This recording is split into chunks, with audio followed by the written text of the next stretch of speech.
तुमने अपनी माँ का दूध पिया है? सुन लो हिंदुओं, कंप्लेंट दे देना अपने लोकल थानों में।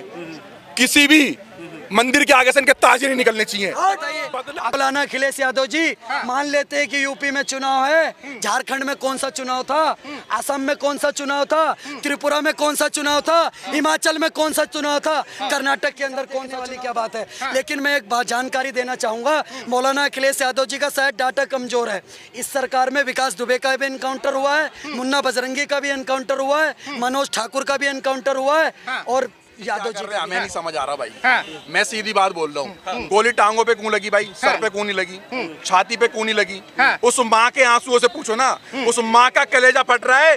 कोई 9 साल की बच्ची को मारा है, उसने इस देश के सारे युवा बच्चों को मारा है, उसने 27 बच्चों, इस देश की सारी माओ के छाती में चाकू को कहना चाहता हूँ, मर्दों सुन लो, हिंदू मर्दों, तुमने चूड़ी और लिपस्टिक बिंदी लगा दी, एनकाउंटर कर दिया आज। बहुत बढ़िया, मुझे को बहुत अच्छा लगा। लेकिन मैं कहता हूँ वो जो गोली पैर में लगी है, कहीं ना कहीं वो गोली माथे की हकदार थी। वो गोली अगर सर पर लगती तो ज्यादा अच्छा लगता हिंदू समाज को, और कहीं ना कहीं उस परिवार को न्याय मिलता। लेकिन पैर में भी गोली लगी है। और उत्तर प्रदेश के एसटीएफ प्रमुख अमिताभ एस जी ने भी बोला है, उत्तर प्रदेश के अंदर कोई भी अगर इस प्रकार का दंगा करने की कोशिश करेगा तो चाहे सरफराज हो या आदिल हो या यूसुफ हो, सबका इलाज एक ही होगा कि उसके पैर में गोली होगी। और कहीं ना कहीं उत्तर प्रदेश प्रशासन एक नजीर बनाएगा।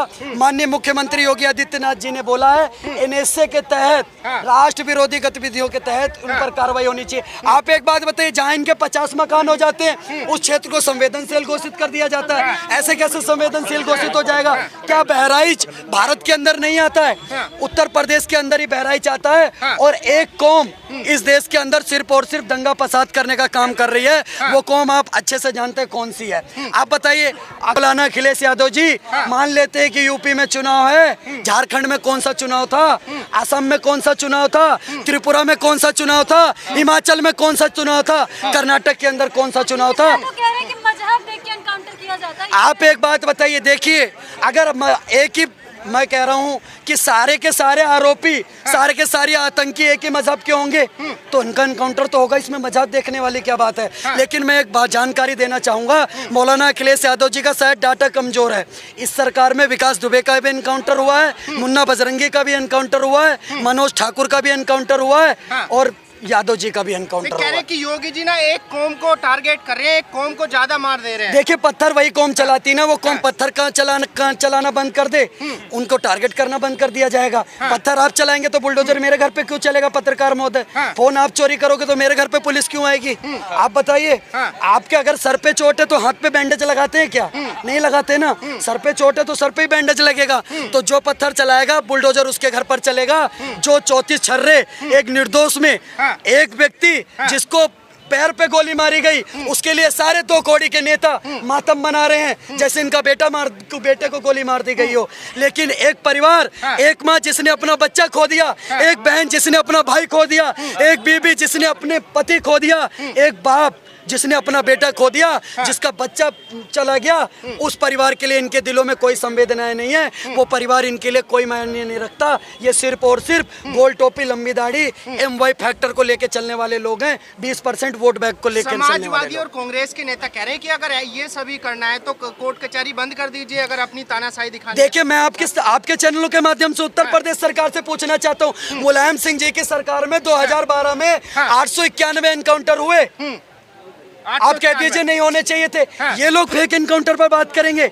इनकी सरकारों में जोली LB2 जैसी पिक्चरें बनी।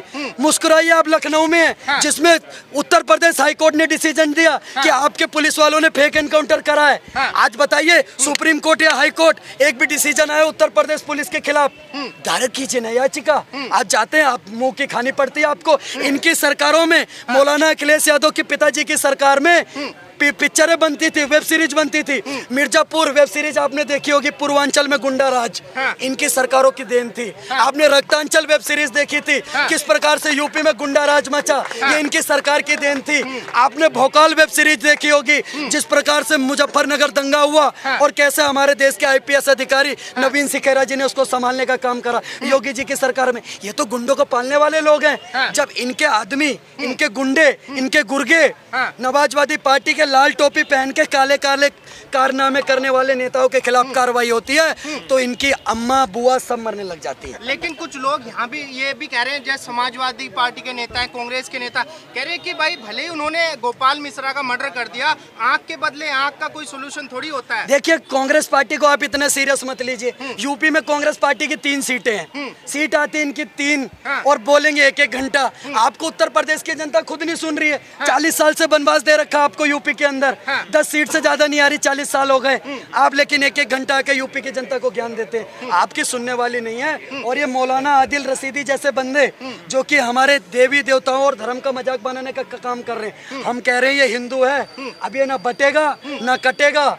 अब हम आवेदन निवेदन नहीं करेंगे। अब मौलाना आदिल रशीदी जैसे दंगाइयों पर जो हमारे देवी देवताओं को गाली देते हैं उनके साथ दे दनादन करेंगे। इतने चैनलों पर डंके की चोट पर बोल रहे हैं। और इस बात को सुनिएगा, एक बात और सुनिएगा, एक 9 साल की बच्ची के बलात्कारी को ये लोग बहुत ज्यादा समर्थन करते हैं, लेकिन अगर हमारी दुर्गा माता, हमारे राम जी, हमारे धर्म के बारे में बोलोगे तो ईंट से ईंट बजा देंगे। ये पोहे वाली भीड़ नहीं है जो 10 लाख आदमी लेकर के ये इम्तियाज अली खड़ा हो गया था महाराष्ट्र के अंदर। 110 करोड़ हिंदू हैं। अगर घर से बाहर निकल गए ना, जिस दिन दिमाग खराब हो गया तो धरती पर जमीन कम पड़ जाएगी तुमको भागने के लिए। सुअर आदिल रशीदी, इस बात को ध्यान रखना। तुम जमीन कम पड़ जाएगी, बिल्कुल जमीन कम पड़ जाएगी। सरकार विफल है उत्तर प्रदेश में। मैं क्या कह रहा हूँ, मेरी बात सुनिए।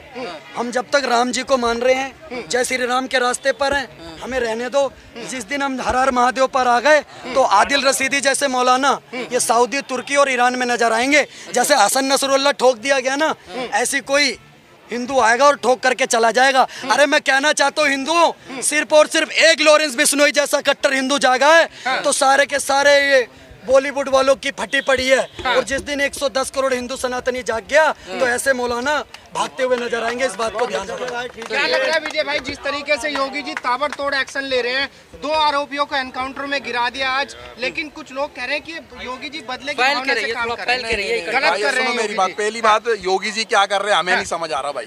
मैं सीधी बात बोल रहा हूँ, गोली टांगों पे क्यों लगी भाई, सर पे क्यों नहीं लगी, छाती पे क्यों नहीं लगी?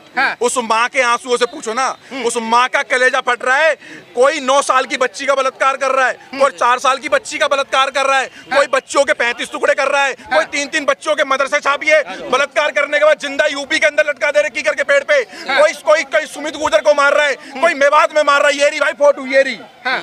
गोली टांग पे सोल्यूशन है, गोली यहाँ सोल्यूशन है।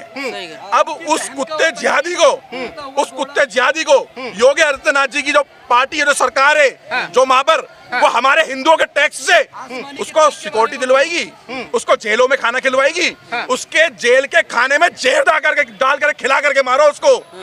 एक माँ के बच्चे को उन जिहादियों ने नाखून नोच लिए। उन्होंने मर्डर थोड़ी ना करा उसका, उन्होंने मर्डर नहीं करा। उन्होंने इस देश के अंदर 110 करोड़ सनातनियों को मारा है।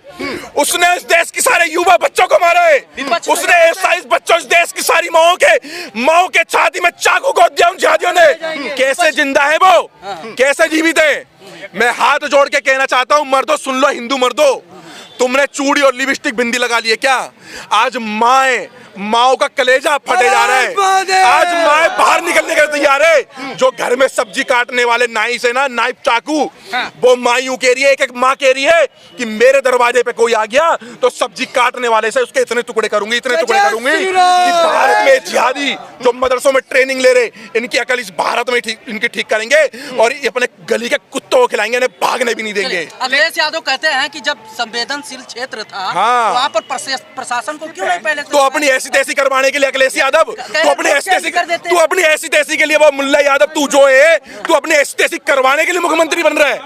तो अपने ऐसी करवाने के लिए मुख्यमंत्री बन रहा है। मतलब कि कोई जहाँ पर मुल्ले ज्यादा है, जहाँ पर मुस्लिम ज्यादा है, जहाँ पर मदरसे ज्यादा है, जहाँ पर ये मस्जिद ज्यादा है, कब्जा करके जो मस्जिद बना रखी है इन्होंने, वहां पर भाई साहब यात्रा, शोभा यात्रा ही निकलेगी, शोभा यात्रा ही निकलेगी। जा, हम भी कहते निकालो हमारे मंदिरों का ताजिए। तुमने अपनी माँ का दूध पिया है? सुन लो हिंदुओं, कंप्लेंट दे देना अपने लोकल थानों में। किसी भी मंदिर के आगे से इनके ताजे नहीं निकलने चाहिए, बदला लेना पड़ेगा। और सुन लो एक बात और, में अपने अपने क्षेत्र में जहां पर मस्जिदें हैं और ये 4-4, 5-5 भोंपू लगा करके 5 टाइम जो चिल्ला रहे हैं, अपने लोकल थाने में कंप्लेंट दो, 112 पे कॉल करो, तुम्हारा बीट ऑफिसर आकर के उसके माइक को बंद करवाएगा।